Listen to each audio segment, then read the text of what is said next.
biggest thing with AI is you have to take a look and see what are your weaknesses? Where are the places where you are burning the most time? And is there any way for you to, in a smart way, automate that or make that faster? People ask me, how do you do these brand deals with John Deere and Lowe's and these multi-billion-dollar companies? They found me on my website. No matter what, when a person is satisfied with perusing your website, they can take the next step. And it's very clear to what that next step is. And that's usually what we call call to action. Today, we have the privilege of talking to one of our guests we have on the podcast all the time, Chris Lonergan from Footbridge Media. And I'm going to pick his brain about AI. He's really cutting edge of what's happening out there with AI. And we're going to talk about how it's affecting lawn care businesses and how it's affecting your marketing plan to actually get converted customers into your business and how we can actually use AI to our advantage. Chris, welcome back to the Green Industry Podcast. Thank you so much. Thanks for having me, Paul. Let's get into the AI stuff right out of the gate, because I think that's the hot button topic, if you will. And so much is going on with AI so quickly. I'm just curious. I'll give you the floor. What your thoughts are of how we can be using it to our benefit and advantage. Yeah, I think a lot of people get freaked out when they think about using AI. They think that they've got to custom program something, or that it's this kind of unattainable thing you have to have a really specific skill set for. And that's definitely not the case, especially not anymore with chatbots and tons of different software options. So I think the biggest thing with AI is you have to take a look and see what are your weaknesses? Where are the places where you are burning the most time? And is there any way for you to, in a smart way, automate that or make that faster? So a great example I always give, especially for, we're on the marketing side of things, we're always talking to our clients about how they need to deliver fresh content for their website. They need to show off their work. They've got pictures of their work.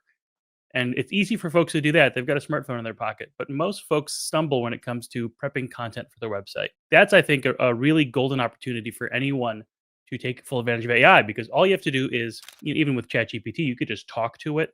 Otherwise, with any other service like Grok or any other AI service that you might use, you can talk to it in bullet points and say, hey, I took this picture. You could feed it the picture. Say, hey, I have these thoughts of what I did on the project. Now give me back 300 words that sound great, or that would be well optimized for my website to talk about this project. That way you get really unique content. It's based on your specific input. So it's not just a bunch of stuff that AI is going to make up. And it's a really easy way to kind of tiptoe into the world of AI and the world of automation for the sake of making your life a little easier. You don't have to be, an English major or a writing expert to get that done anymore. You can now, with a little bit of common sense editing, and with your own initial input as the seed information, you can make really strong content for your website that will get people to interact with it and will get people ultimately to click because of that content. It's so good. Well, you guys make websites that are optimized, Chris, for mobile and that are optimized for SEO. And at the end of the day, talking with you over the years, when a visitor goes to a website, the goal is to convert them into a paying customer, to get them to book services. And so I've seen so many websites that are, people just throw it up there just so they can say they have a website, and it doesn't even work on my phone. Like if I look at it on the phone, everything's out of place and it's just so confusing. But you guys specialize in actually taking a website visitor and turning them into a customer.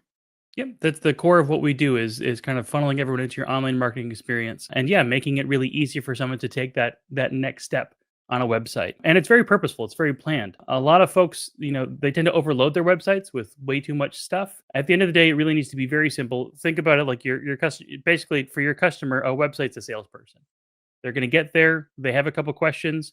And ultimately, they want to know they made the right choice so that they can continue forward with you. And making that easy is the biggest part of that. You may have some visitors who land on your website and all they want to do is click around, see a couple pictures, and they're happy. You have other folks who maybe want to try to read every page or look at specific projects of the type of work you do, especially if you're, going beyond just regular maintenance. Maybe you're talking about a landscape install or something like that. They want to see the quality of the work that you've done. So you have to have these kind of paths for each individual customer type to follow. Basically, that means having a good roadmap on your website, so the menu structure, but also having really good call to action, so that no matter what, when a person is satisfied with perusing your website, they can take the next step. And it's very clear to what that next step is.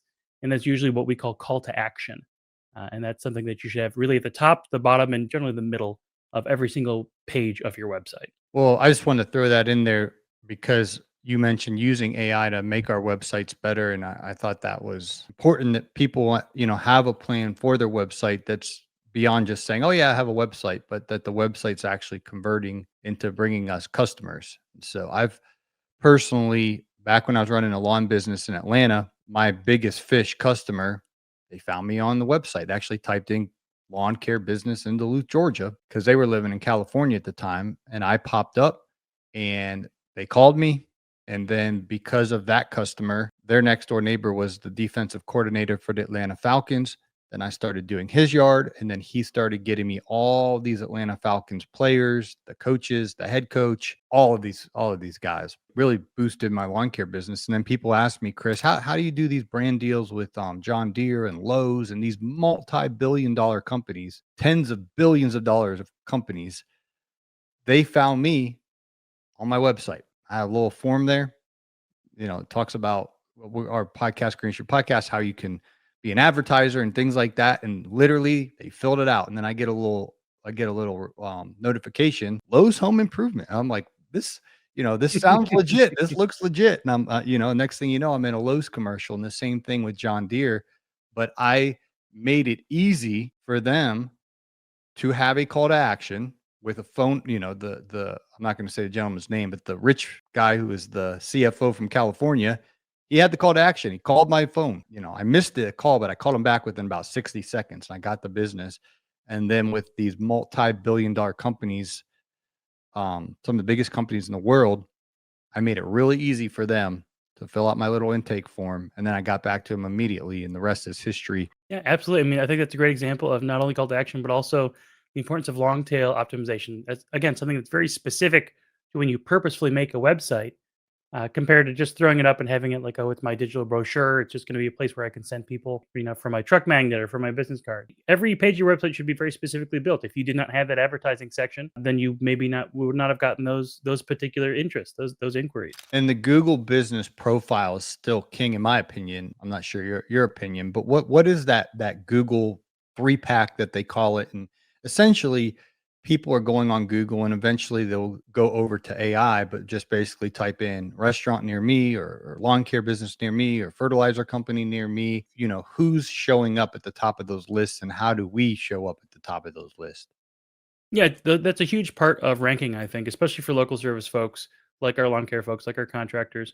It's one of the best ways to get customers, but it's very finicky. You have to be set up in the right way. You have to have the right categories and industry set up within your Google business profile. There's a couple kind of meat and potatoes things you should be doing, and then a couple more fun things that you should be doing. So overall, one of the biggest things to do is make sure you are set up correctly, and that is just the blueprint of making sure you've got your services set up, that you're correctly setting up your address information, that your business name, address, and phone number matches on your website, on other places in the web, but also on your Google business profile. Those very basic things, they seem simple, but when you overlook those, it's a major hindrance to ranking well in the map pack. The map pack is basically the first three Google business profiles that show up for a specific area, and the first three are what show up above the fold. So that's to say that they show up on the screen when you first do a search. To get to number 4, you've got to click further down. And a lot of folks won't do that. They'll only do that if numbers 1, 2, and 3 don't answer. So having the meat and potatoes of your Google business profile set up is important.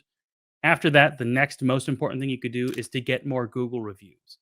That's a huge one for folks. If the more Google reviews you get, the more likely you are to expand how effective your Google business profile is, your radius of effectiveness to say. And it means you're going to show up in front of more people. It's one of the ranking factors you've got the most control over is your review count, your review average, and your review recency, how often you get reviews. So it's not just about count. It's about, did you get a review this week? Did you get a review last week? Or has it been 6 months since your last review? That also weighs into how well your Google business profile is going to show up. And that might be the difference between your ranking in position number 3, which means you're visible, or position number 4, which basically means you're not visible to the majority of people doing that search.